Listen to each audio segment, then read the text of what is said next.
Assalamu alaikum and welcome to the fourth week of Total Quality Management. As we did in the last class, we have covered about the grievance Total Quality Management approach, and then we have discussed a full and complete example of the implementing of Total Quality Management in pharmaceutical. After that, we have discussed some benefit and advantages and disadvantages of Total Quality Management. This is a quick review of the last lecture, and today we will discuss about the 4 P's and 3 C's of Total Quality Management. After this, we will discuss and we will start our next chapter, that is leadership and commitment. So here we have the slide, and where you can see the 4 P's and the 3 C's of Total Quality Management. You can see in the picture we have 4 P's, that is planning, performance, process, and people. In the surrounding of 4 P's, we have 3 C's, that is culture, communication, and commitment. What is this all happened in Total Quality Management? We will discuss each and everything step by step. First of all, we will see what is the 4 P's of Total Quality Management. Here is it. A model that is based on 3 C's, culture, communication, and commitment, and the 4 P's, which are planning and development and deployment of policies and strategies. Setting up appropriate partnership and resources, and design in quality. Means we have the 4 P's and the 3 P's that is on Total Quality Management that has been functioning to get development in the policy, and when we have deployment and the development of strategies of different company and different processes. मतलब company की जब हम deployment कर रहे होते हैं policies, when we are preparing the policies of the company, when we are going to making some new policy or new strategies for getting the more and more uh, what do you say, when we go for making a more production from our company, तो हम क्या कर रहे होते हैं उस जगह पे जो है ऐसी पॉलिसी लेके आ रहे होते हैं और ऐसी स्ट्रेटजीज अपनी बना रहे होते हैं कि कंपनी की डेवलपमेंट में जो है वो, और प्लानिंग और डेवलपमेंट में जो है वो, उसके अंदर हमें फायदा हो। इसमें आगे लिखा है ना, setting up the appropriate partnership and resources and designing in quality. मतलब कि इसकी गोल अप की बात हो रही है, then we have the appropriate partnership, मतलब कि आप ऐसी चीज करने के लिए जा रहे हैं, ठीक है, you are going to expand your processes, you are going to expand your operations, तो आप वहां पर जो है कुछ अच्छे पार्टनर ढूंढने के लिए जा रहे हैं, ठीक है। तो वहां पर भी आप जो है इस 3 P's और 3 C's and 4 P's को मद्देनजर रखेंगे। Okay, and then we have first P, that is planning. The development and deployment of policy and strategies, setting up appropriate partnership and resources, and designing in quality. मतलब planning क्या कर रहे होते हैं, for example when ever you going for plan, ठीक है, when ever you going for plan, आप अपने कंपनी में जो है वो टोटल क्वालिटी मैनेजमेंट की 4 P's की बात कर रहे हैं, तो पहला P जो है वो हमारा प्लानिंग है, ठीक है। When ever you go for a plan, you develop, ठीक है। जब डेवलपमेंट हो रही होती है, ठीक है, जैसे फॉर एग्जाम्पल आपको इस एग्जाम्पल में आर्टिस्टिक की दूंगा, ठीक है। आर्टिस्टिक मिलन जो है, आर्टिस्टिक मिल्स वाले जो है वो अपना एक नया बना रहे थे, मतलब कि AMD के नाम से उनकी कंपनी है यहाँ पे, और एक नया जो है वो एक फैक्ट्री जो है वो सेटिंग अप कर रहे हैं। अब in the new setting up factory, उन लोगों ने अपने TQM की किस तरह जो है वो प्लानिंग करी, ठीक है। उस प्लानिंग के अंदर बायर की, कस्टमर की जो रिक्वायरमेंट्स थी, ठीक है, उनका जो प्रोडक्ट है वो कहाँ पे जाके सेल आउट हो रहा है, not only in Pakistan, the various product जो है उनकी जो है वो पाकिस्तान से बाहर जाके एक्सपोर्ट हो रही होती है, ठीक है। तो उनके बायर की जो रिक्वायरमेंट्स है, ठीक है, उसके हिसाब से जो है उन लोगों ने प्लानिंग की, अपनी फैक्ट्री को सेटअप किया। तो डिप्लॉयमेंट के टाइम पे और जो पॉलिसी बनाई जा रही होती है, ठीक है, ये तमाम चीजें जो है ये हमारी प्लानिंग के अंदर आ रही होती है, ठीक है ना। एप्रोप्रिएट पार्टनरशिप मतलब उनके जो बायर और सप्लायर की जो पार्टनरशिप है, ठीक है, उस पार्टनरशिप को भी जो है वो मद्देनजर रख के जो है वो प्लानिंग की जा रही होती है। Then we have performance, establishing a performance measure framework, a balanced scorecard of the organization, carrying out self-assessment, audits, review, and benchmarking. Now in the performance we have various things. मैं थोड़ा सा इसको highlight कर देता हूँ, ठीक है, then you can get more easy to get understand. We are talking about performance. What is a performance and how you can evaluate our performance? मतलब establish a performance measure framework, मतलब कि हमें एक फ्रेमवर्क बनाना पड़ेगा measurement करने के लिए अपनी परफॉर्मेंस, उसकी इस्टेब्लिशमेंट होगी। Whenever we are going to talk about the implementing the total quality management in our organization, or we are talking about to adapt the total quality management from our benchmarker, we have to discuss in the last class what is a benchmarking. I will discuss in today, no problem, ठीक है, आज भी हम थोड़ा सा इसको discuss कर लेंगे। So what we have the performance, establishing a performance measure framework, a balance scorecard, मतलब बैलेंस स्कोर कार्ड की बात हो रही है, ठीक है। सेकंड हमारे पास किसकी बात हो रही है, carrying out self assessment, self assessment की बात हो रही है। Then we talk about audits, reviews and benchmarking. Okay, we have 3-4 things आपके सामने यहाँ पे आ गया है, ठीक है। तो इसके अंदर क्या बात हो रही है, सबसे पहले वो कह रहे हैं कि जब भी आप टोटल क्वालिटी मैनेजमेंट को जो है वो इम्प्लीमेंट करते हैं अपनी कंपनी के अंदर, तो आप जो है एक बैलेंस स्कोर कार्ड बनाते हैं, ठीक है। बैलेंस स्कोर कार्ड क्या होता है कि उसके अंदर तमाम चीजें जो है वो मेंशन्ड हुई हुई होती हैं कि how you can make a performance level, ठीक है। हर जगह पे हर कंपनी में परफॉर्मेंस लेवल चल रहा होता है, ठीक है। उस परफॉर्मेंस लेवल को जो है जो फ्लोर मैनेजर होता है या वहाँ का जो अपर मैनेजर मैनेजमेंट होती है वो बहुत क्लोजली जो है उसको मॉनिटर कर रही होती है, ठीक है। अब इसकी एग्जांपल आपको मैं बैलेंस स्कोर कार्ड की एग्जांपल देता हूँ कॉल सेंटर से। अब एक कॉल सेंटर के ऊपर टीक्यूएम जो है वो इम्प्लीमेंट हुआ है और उनको पता है कि उनकी एसओपी के अंदर जो आपका अटेंडेंट है, कॉल अटेंडेंट जो आपका रिप्रेजेंटेटर है, उसने जो भी उसने कॉल पिक की है उसने 3 मिनट के अंदर अंदर उसको खत्म करना है कॉल को, ठीक है। ये उनके एसओपी के अंदर है। मतलब अगर आपके पास कॉल आई है तो you have to finish your call, you have to resolve the issue of the person वो calling you in just 3 minutes. After 3 minute आपके पास जो है वो एक बार आ जाती है, वो आपको बता रहा होता है कि आपका टाइम एक्सीड हो गया है और आपका सर्विस लेवल इस जगह पे कम हो रहा है। आपने जो सर्विस लेवल आपका इस जगह पे कम होना शुरू हो गया क्योंकि you have to take your time, अब टाइम एक्सीड हो गया, ठीक है। स्कोर कार्ड के नाम से एक प्रोग्राम आता है जियो न्यूज में, ठीक है। जियो न्यूज में एक प्रोग्राम,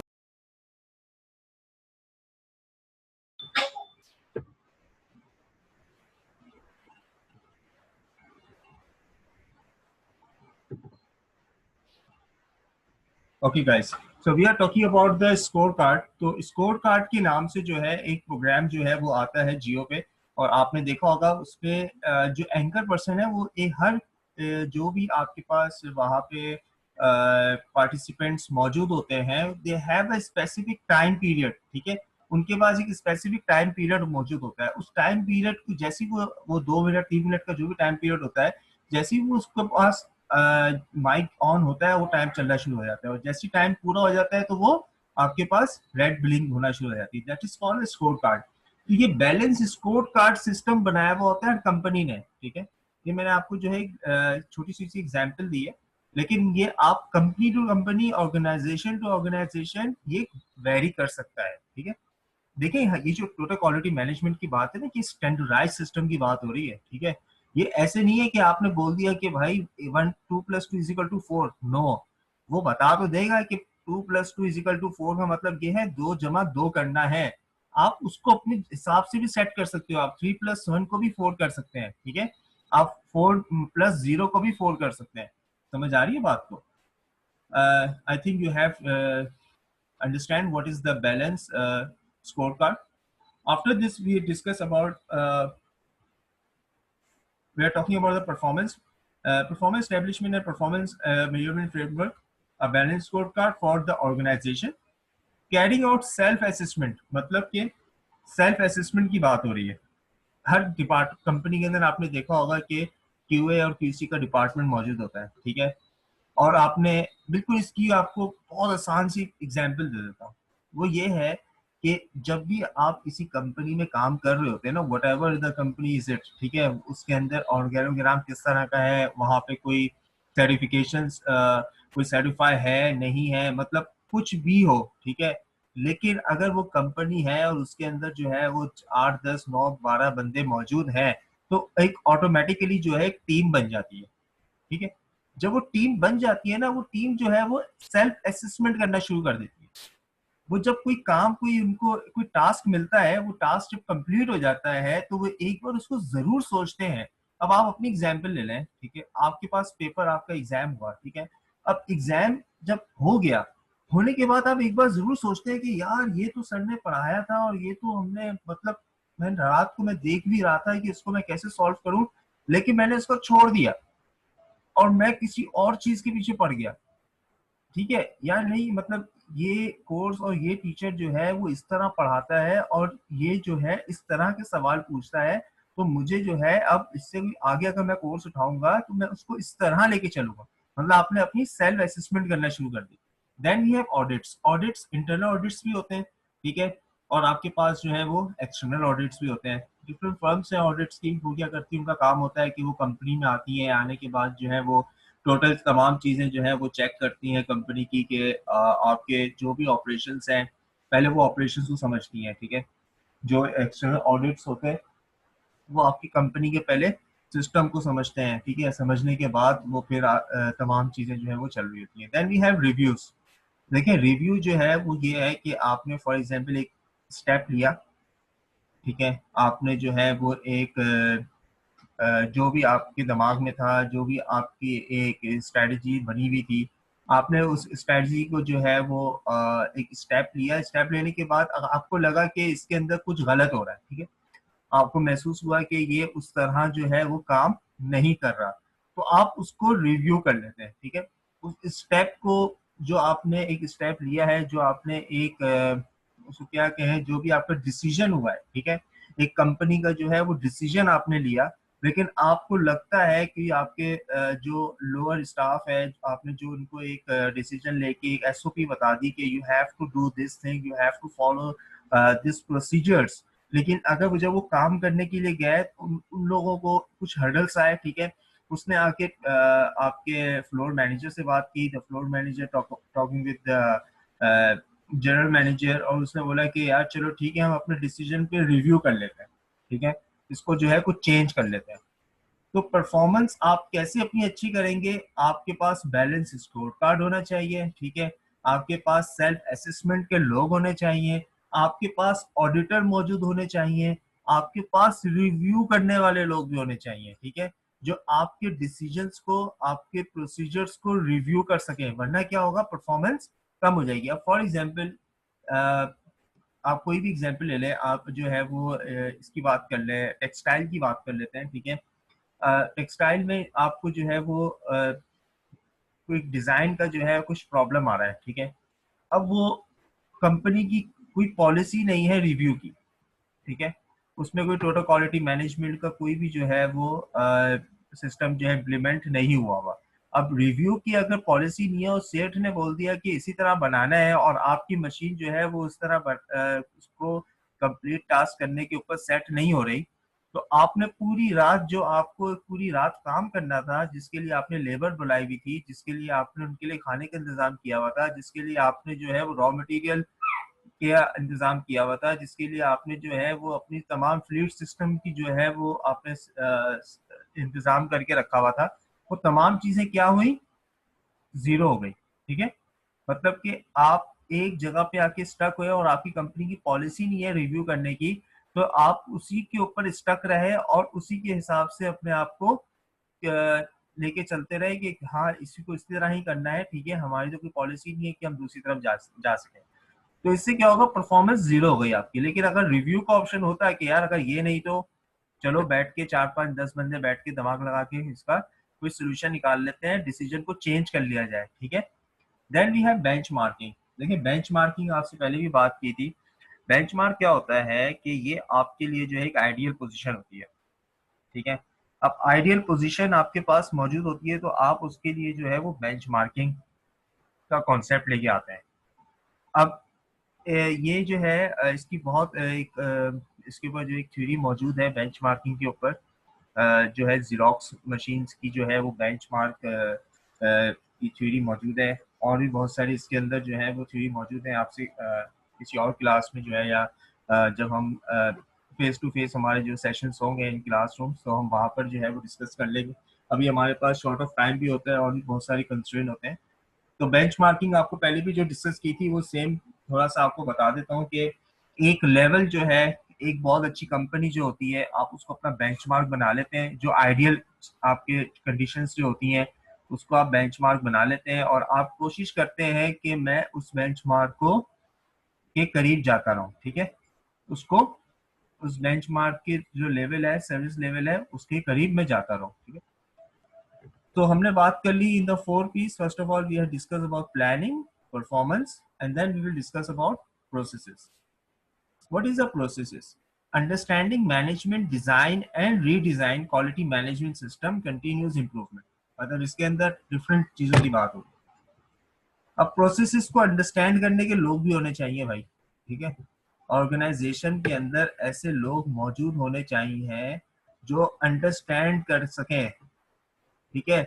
ऐसी मैनेजमेंट भी होनी चाहिए जो उसको चला सके, ठीक है। डिजाइन और रीडिजाइन का कॉन्सेप्ट होना चाहिए, ठीक है। और कंटिन्यूस इंप्रूवमेंट भी उसी जगह पे होती है। अब देखें, अब उस एक जगह पे प्रोसेस चल रहा है, अभी आपको मैंने ऑलरेडी जो है इसकी परफॉर्मेंस के अंदर एग्जांपल दे दी है, ठीक है। तो बार बार जो है इसको हम ज्यादा रिव्यू नहीं करेंगे। जस्ट इसको बस यहाँ से लेके चलता हूँ कि हमारे पास जो है वो एक कंपनी की अंडरस्टैंडिंग मौजूद है, management designing and redesigning concept हमारे पास पड़ा हुआ है, ठीक है। तो quality management system continuous improvement उसी जगह पे आती है जहां पे आप किसी कंपनी के अंदर किसी प्रोसेसेस को चेंज कर सकें, रीडिजाइन कर सकें, उसको अंडरस्टैंड कर सकें। आपकी मैनेजमेंट और आपके लोग जो है आपके लो लेवल के लोगों की बात सुन सकें। उसी कंपनी के अंदर, उन्हीं कंपनीज के अंदर जो है वो कंटिन्यूस इंप्रूवमेंट रहती है, क्योंकि वो न्यू न्यू प्रोसेसेस को अडेप्ट करते रहते हैं। So first of all, we have planning, the performance, the processes. Then third, we have people. People क्या है भाई? लोग बहुत जरूरी हैं। अब आपने एक बहुत अच्छी कंपनी लगा ली, ठीक है। अभी 2 4 दिन पहले मेरा जाना हुआ कुरंगी की तरफ, तो वहां पर जो है वो अ, सूरती ने जो है बिल्कुल चमड़ा चुरंगी से पहले एक बेहतरीन किस्म का जो है वो अपना बहुत माशाल्लाह खूबसूरत तरीन एक फैक्ट्री लगाई है, ठीक है। और उसका आर्किटेक्चर भी बहुत अच्छा है। और अंदर से भी जो बाहर से एक फैक्ट्री इतनी अच्छी खूबसूरत बनी है, तो अंदर से भी जो है उनके वो नया उनका बिल्कुल यूनिट बना है सूरती वालों का। तो अंदर से भी जो है वो मैंने सुना है कि बिल्कुल एनवायरमेंट सस्टेनेबिलिटी के ऊपर भी जो है उसमें काम किया गया है कि वहाँ पे लाइट्स कम से कम यूज की गई हैं, वहाँ पर जो है वो सोलर सिस्टम का इस्तेमाल किया गया है। वहाँ पर जो है एक एक इक्विपमेंट, एक एक जो आपके पास मटेरियल लगा है वो बिल्कुल ऑर्गेनिक है, ठीक है। तो इन तमाम चीजों का भी जो है वो स्टैंडर्ड सिस्टम, मतलब इतनी क्वालिटी को जो है वो मेजरमेंट्स के साथ वो सूरती का जो है नया प्लांट लगाया गया है। अब एक इतनी खूबसूरत और इतना जो है वो स्टेट ऑफ द आर्ट जो है वो एक आपके पास जो है वो प्लांट लग गया है, but you don't have people there, you don't have the staff there, you don't have the people who run the factory. तो क्या वो काम करेगी? नहीं करेगी बेटा। तो लोग जो है वो बहुत इंपॉर्टेंट है, ठीक है। अब इसको पढ़ लेते हैं, इसमें लिखा हुआ क्या है। इन the 4 P's of total quality management, the 4 P is the people, and the people we have seen that the managing the human resource, culture change, teamwork, communication, innovation and learning। देखिए सबसे पहली बात जो है वो मैनेजिंग ह्यूमन रिसोर्स। मतलब आपकी company में जो है एक ऐसा एचआर मौजूद होना चाहिए, ठीक है, जो तमाम चीजों को जो है वो अच्छी तरीके से मैनेज कर सके, ठीक है। मतलब जो भी आपकी पॉलिसीज हैं लोगों की, ठीक है, जो आपकी एम्प्लॉय पॉलिसीज हैं, ठीक है, उसके ऊपर रिव्यू करने के लिए लोग होने चाहिए, ठीक है। ऐसा ना हो कि किसी के साथ जो है वो बहुत अच्छे आप किसी को अप्रेजल लगा रहे हैं, अपने कुछ लोगों को अप्रेजल अच्छे नहीं लगा रहे, तो आपका टीक्यूएम जो है वो not only for processes, not only for your operations, आपके एचआर के अंदर भी जो है वो टीक्यूएम का पूरा एक मॉड्यूल इम्प्लीमेंट हो सकता है। समझ रहे बात को? अब जैसे नाम नहीं लूंगा, ठीक है, एक कंपनी है, ठीक है, एजुकेशन डिपार्टमेंट ही है। अब वहां पर जो है उनके एचआर के ऊपर जो है वो इसी तरह की क्वालिटी एनहांसमेंट का जो है एक टूल लगाया गया, और तमाम जितने भी लोग मौजूद हैं पिछले 5 से 8 साल तक का उन लोगों ने जो है वो ऑडिट किया, और ऑडिट करने के बाद जो है उनकी परफॉर्मेंस, मतलब कि उन्होंने कितनी छुट्टियां की, कितनी बार लेट सिटिंग की, कितनी बार जो है वो अगर यूनिवर्सिटी ने बुलाया है तो वो कितनी बार उसका उनकी कॉल पे मौजूद हुए हैं, और उनकी कौन कौन से जो है वो मतलब कि एक मैनेजर जो है वो हर बार अप्रेजल के लिए लिख कर देता है तो क्या रिमार्क्स लिख के दिए थे, उसके ऊपर पिछले 10 साल की रिपोर्ट्स निकाली गई, और उसके ऊपर रिव्यू किया गया, उसको देखा गया कि भाई किस किस लोगों को जो है वो नवाजा गया है फालतू में, और कौन कौन जो डिजर्विंग लोग थे और जिनको आपने अप्रेजल्स नहीं दिए। तो 10 साल का पूरा रिव्यू करने के बाद पिछले साल जिस बंदे का जो है वो 3-4 हजार रुपए का अप्रेजल लगता था, उसका 15-16 हजार का अप्रेजल लगा दिया गया, और जिस बंदे का जो है वो पिछले साल ही जो है वो 15-20 हजार का अप्रेजल लगा, उसको 15 से 30 हजार रुपए कम कर दी गई उसकी सैलरी। मतलब ये नहीं कि लोगों की सिर्फ सैलरियां बढ़ाई गई, बहुत से लोगों की सैलरीज कम की गई, और बहुत से लोगों की सैलरियां दो दो बार बढ़ा दी गई। तो ये क्या किया गया है, वो पूरा एचआर के ऊपर जो है वो टोटल क्वालिटी मैनेजमेंट का एक 4P में से आपको पता चलिए एक पी पीपल का भी है, managing the human resources. After that we will discuss about the culture change. देखिए, जब लोग जिस कंपनी के अंदर आते हैं वहां पर जो है वो कल्चर चेंज की भी जो है वो प्रॉपर बात हो रही होती है, ठीक है। As we have the culture change, ठीक है, तो कल्चर चेंज क्या होता है कि आप में कोई भी ऑर्गेनाइजेशन होती है ना, उसके अंदर एक कल्चर होता है, ऐसे हम कहते हैं ना सेठिया कल्चर है, हम कहते हैं मल्टीनेशनल कंपनी है तो उसके अंदर जो है वो एक सिस्टमेटिक एक कल्चर मौजूद है, ठीक है। कुछ कंपनियां होती हैं वहां पर जो है बहुत लीनियर सी होती है हर काम में, कुछ कंपनियां होती हैं वहां बहुत सख्ती होती है, तो एक कल्चर चेंज जो होता है ना वो लोगों के लिए बहुत इंपॉर्टेंट है। आप इस तरह के अपने कंपनी के अंदर कल्चर को रखें ताकि वो तमाम चीजें जो है वो एक दूसरे को कॉम्प्लीमेंट कर रही हो, ठीक है। Then we have team work, मतलब कि इस टोटल क्वालिटी मैनेजमेंट अगर आपने इम्प्लीमेंट की है तो you have the team work, आपके अंदर टीम वर्क होना चाहिए आपकी कंपनी के अंदर। After that we have communication, मतलब कम्युनिकेशन बहुत स्ट्रांग होनी चाहिए, अगर एक जगह पे कोई प्रॉब्लम आई भी है तो वो फौरन कम्युनिकेट हो दूसरी जगह पे, ठीक है। फॉर एग्जाम्पल रात को आपने लोडिंग करनी है कंटेनर की और आपने जो है किसी को बताया नहीं, और आपकी प्रोडक्शन लाइन पूरी कंप्लीट थी और आप उठ के चले गए, ठीक है, और रात को कंटेनर आ गया आपकी फैक्ट्री में, आपने किसी को कम्युनिकेट ही नहीं किया हुआ, ठीक है। अब कम्युनिकेट ना करने की वजह से जो लेबर रात को 9 बजे घर चले जाती है, और जो जिस दिन लोडिंग होती है वो रात को जो है वो लेबर रुकती है लोडिंग करने के लिए, अब वो लेबर ऑलरेडी घर चले गए, अब आपको क्या हुआ, नुकसान हो गया कंपनी को, किस वजह से नुकसान हुआ। अब क्या बोलेंगे, यार आपकी कंपनी कैसी है, जो बंदा माल लेने के लिए आया है, जो अपना कंटेनर लेकर आया है, जो शिपिंग लाइन जो है वो लाइन अप करके अपनी तमाम चीजें सेट करके आया हुआ है, वो तो यही बोलेगा ना कि आपकी कंपनी कैसी है भाई, कोई आपके कोई रूल्स एंड रेगुलेशंस है भी या नहीं है, ऐसी चला रहे हैं आप लोग अपनी कंपनी को। तो उस जगह पे एक छोटी सी चीज की बात कर रहे हैं, दैट इज कम्युनिकेशन। और कम्युनिकेशन ना होने की वजह से कितना बड़ा ब्लंडर हो गया। Then we have innovation and learning, ठीक है। इनोवेशन क्या है, मतलब इस तरह के लोग आपकी कंपनी के अंदर मौजूद हो जो नई नई चीजें लेकर आए। R&D का नाम आपने सुना होगा, ठीक है। रिसर्च एंड डेवलपमेंट जो है ये हर कंपनी के अंदर एक डिपार्टमेंट बनाया जाता है।